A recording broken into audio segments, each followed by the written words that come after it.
माझं नाव पंकज एकबोटे. मी चैतन्यश्रीमध्ये फ्लॅट आहे, म्हणजे 2 फ्लॅट आहेत आणि प्रीतम सरांनी ती जी बिल्डिंग होती ती रिडेव्हलप केली. आम्ही 1 ते 2 आठवड्यामध्ये आम्ही तिथे शिफ्ट होणार आहोत आणि मला मनापासनं आणि माझ्या घरच्यांकडनं पण मला मनःपूर्वक माझे आभार प्रीतम सरांना. कारण ओव्हरऑल खूप डाऊट्स असतात घर घेताना, पण प्रीतम सरांमुळे तो अतिशय सुंदर तो अनुभव होता. बरेचसे रेफरन्सेस विचारतो त्यांना आणि माहिती काढतो मार्केटमधनं, कोण बेस्ट डेव्हलपर्स आहेत, बिल्डर्स आहेत, त्याच्यात कोण वेळेत देत आहे आपल्याला आणि त्यांचं बांधकाम कसं आहे ओव्हरऑल सगळं. तर हे सगळं आम्ही जेव्हा बघितलं तेव्हा डेफिनेटली कोटेशन सगळ्यांचे मागवले होते. पण जेव्हा अर्बन रिअल्टीचं आलं आमच्याकडे आणि त्याच्याबद्दल आम्ही जरा आमची माहिती पण काढायचा प्रयत्न केला मार्केटमध्ये आणि बाकीचे प्रोजेक्ट्स त्यांचे बघितले, तर तेव्हा असं कळलं की या लोकांचं नाव फक्त खूप लोकांचे बिल्डरचे नावं असतात की खूप बिल्डिंग्स बांधल्या म्हणून, पण या लोकांचं नाव जे होतं त्यांचं क्रेडिबिलिटीमुळे नाव होतं की वेळेत कुठलाही प्रकल्प त्यांनी वेळेत त्यांनी संपूर्ण केलेला आणि त्याच्यात जे बांधकामामध्ये सामान वापरलं जातं ते बऱ्याच वेळेला कॉमन मॅनला माहीत नसतं काय केलं. या लोकांबद्दल आम्हाला माहिती कळली अशी की उत्तम सामान वापरतात, तिथे काहीच प्रॉब्लेम नाही. सो बेसिकली इंटिग्रिटी हे फार महत्त्वाचा फॅक्टर असतो जेव्हा तुम्ही बिल्डिंग स्वतःचं घर बांधता.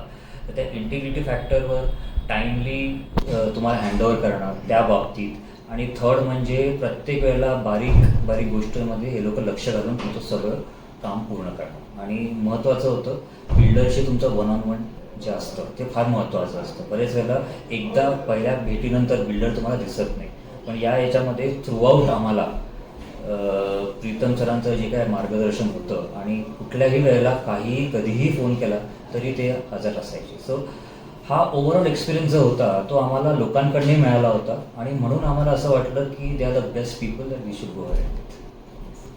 जेव्हा तुम्ही सिलेक्ट केलात अर्बन रिअलिटी, त्यानंतर टिल पोझिशन किंवा नंतर पोझिशन दिल्यावर हा प्रोसेस कसा होता? सगळं स्मूथ होता, सगळे ट्रान्सपरन्सी होती, सगळ्या गोष्टींचा स्टाफ किंवा सर हे सगळे जे काही ऑफर दिलेला होता या बाबतीत ट्रान्सपरन्सी आणि स्मूथनेस ह्याबद्दल नाही, नक्की. आय थिंक सगळ्यात जास्त जर मी बोलीन तर याच बाबतीत बोलीन. कारण जेव्हा आमचं बिल्डिंगचं हँडओव्हर झालं आणि त्या दिवसापासनं तुमचे संबंध जुळतात बिल्डरशी, तर तेव्हापासून कसे जुळतात ते सांगतो. महिन्याचं तुमचं रेंट असतं, त्याच्या आधी तुमचं ट्रान्सफर आणि तुमचं रिलोकेशनसाठी एक्सपेन्सेस असतात.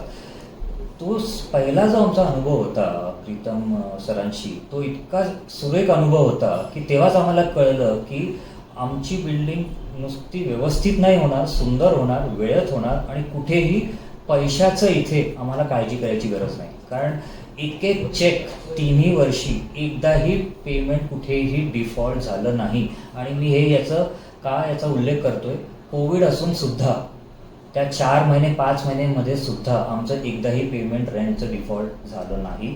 ते महिना तो दुसरा महिना सुरू व्हायच्या आधी आमच्याकडे चेक्स हजर असायचे. आणि याच्यासाठी मी याचा उल्लेख करतोय कारण बरेच मित्रांचे दुसरीकडे प्रोजेक्ट्स आहेत, त्यांची कामं सुरू आहेत, त्यांच्या घरांची कामं सुरू आहेत.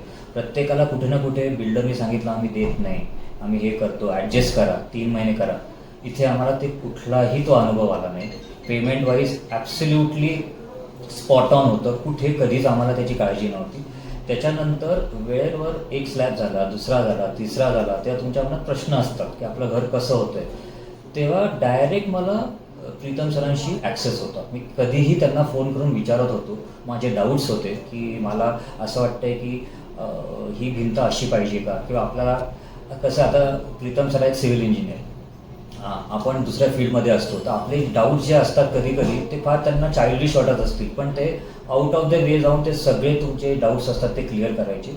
आणि हा अनुभव आम्हाला पूर्ण बिल्डिंग होईपर्यंत असला, फक्त मला नाही, आमच्या सगळ्या बिल्डिंगच्या लोकांना. त्यामुळे ओव्हरऑल 3 वर्षाचा हा जो अनुभव होता हा उत्तम होता. आणि त्याच्यात तुमचं पोझिशन सर्टिफिकेट आलं, तुमचे हँडओव्हर ऑफ कीज आलं, तुमचं पार्किंग डॉक्युमेंट असतं, त्याच्यात तुमचा पार्किंग मॅप असतो, हे सगळं रेडी होतं.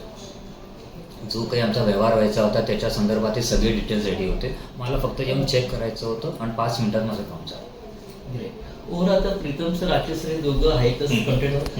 त्याच अजून एक की ऑफिस स्टाफ, इंजिनियर, ऑफिसमधला स्टाफ, सेल्स टीम किंवा बॅक एंड, हे कसा तुमचा रिस्पॉन्स होता? कसं तुम्ही त्यांना बोलू शकता की कसं त्यांनी सर्व्हिस दिलेलं आहे त्यांच्याबद्दल? माझ्या मते काय होतं ना, जेव्हा एखादा माणूस जो हेड करत असतो कंपनी, त्याच्यातच हे सगळे क्वालिटीज असतात.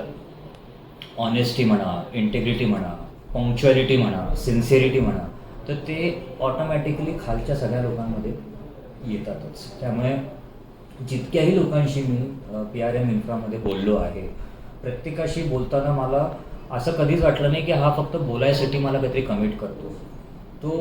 ती व्यक्ती बोलली आणि त्या व्यक्तीने ते जे बोललं ते त्याचं कंप्लीट झालेलं पण आहे. कारण ते माझ्यामध्ये प्रीतम सरांकडनंच ते सगळं कल्चर येतं पूर्ण कंपनीमध्ये, की त्यामुळे स्टाफही तसाच असतो. सो जसा बॉस असतो तसे बाकीचे लोक असतात. ती जी बिल्डिंग असते ती रिडेव्हलप केली. आम्ही 1 ते 2 आठवड्यामध्ये आम्ही तिथे शिफ्ट होणार आहोत आणि मला मनापासनं आणि माझ्या घरच्यांकडनं पण मला मनपूर्वक माझे आभार प्रीतम सरांना. कारण ओव्हरऑल खूप डाऊट्स असतात घर घेताना, पण प्रीतम सरांमुळे तो अतिशय सुंदर तो अनुभव होता आत्तापर्यंत आणि त्यांना आणि त्यांच्या पूर्ण स्टाफचा माझ्या मनापूर्वक आभार. थँक्यू.